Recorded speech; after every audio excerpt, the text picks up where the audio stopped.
เนาะก็ถือว่า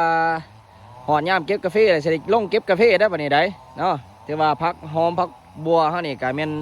ก็ได้หยุดก่อนนี่เด้เนาะได้หยุดไปนำน่ะเนาะนี่ก็มะลิแหนงกับผมกาแฟยังเรียบร้อยเบิดไว้นี่เนาะก็เกี่ยมเก็บกาแฟน้อยเรียบร้อยแล้วก็แล่นใส่กาแฟก้างอีกเนาะซ้ำสิเอาเงินกับผมกาแฟนี่ก็ได้ดีเนาะกาแฟน้อยแล้วนี่กาแฟน้อยก็เป็นราคาแถวว่ากาแฟก้างปีนี้ก็แห้งเป็นราคากว่าอีกเนาะพี่มันกเมืองมาโกงพี่เนาะ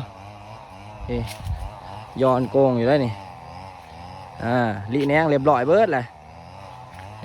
นี่แหละเนาะเกี่ยมเบิ้งผมมันหล่มมันอะไรนี่หล่มมันจนหักมันน้ำหนักลายจนหักคุณแมนเบิร์ดเลยคุณเขาไปไหนกับแมนเบิร์ดเลยเนาะคุณแมนเบิร์ดเลยในสวนผมเดี๋ยวเนาะเพราะว่ากาแฟปีนี้ถือว่าโอ้ราคาแห้งเนาะราคาแห้งเลยติ้งแห้งเลยเนาะกาแฟติ้งแห้งเลยนี่ก็ติ้งคือกันนี่กาแฟติ้งแล้วตัวนี้ท่านี้ก็ติ้งคือกันเลยท่านั้นก็ติ้งอยู่บ่ท่านั้น นี่เนาะนี่มาลกๆนี่เก็บมวนขนาดนี้พี่น้องเลยแคมซ้นแคมน้องปูน้องปลาเฮานี่แหละเนาะแมนเบิร์ดละพุ่นเข้าไปในพุ่นแมนเบิร์ดแหละเนาะเจออยู่ไหนเนี่ยแมนเฮาลีแนงเบิร์ดเลยเด้ลีแนงเลยมีแต่ว่าเวลาเฮาเก็บกับปูพาแล้วเนาะปูพาแล้วก็แมนหูดแล้วเนาะตัวนี้เจ้าบริเก็บหยาคือกาแฟหน่อยเนาะกาแฟหน่อยฮะยังได้เก็บโตหมากนะก้อนไหนเนาะมากาแฟหน่อยนี่ยังสิได้เก็บหมาก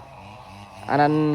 หมากแดงหมากยังก้อนหอบ3หอบ4จังสิได้หูดเนาะแต่มากาแฟก้างนี่แมนซุกหูดซุกหรือดิบกับแมนหูดบาดเดียวเลยเนาะมีแต่หอดเวลามาแล้วหูดเลยเนาะจะเก็บง่ายที่สุดเนาะเก็บกาแฟก้างนี่ก๊กละ2ก๊กสอบ3ก๊กสอบแล้วเนาะสบายหูดลงเลยแบบเดียวก็เต็มสอบม้วนเนาะ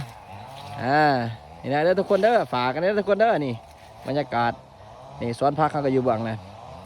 นี่น้องปูน้องปลาเขาเย็นสบายนี่บรรยากาศนี่ช่วงนี้ก็อากาศอยากหนาวเลยเนาะช่วงนี้เนาะบ้านเขาอยากหนาวเนาะอากาศ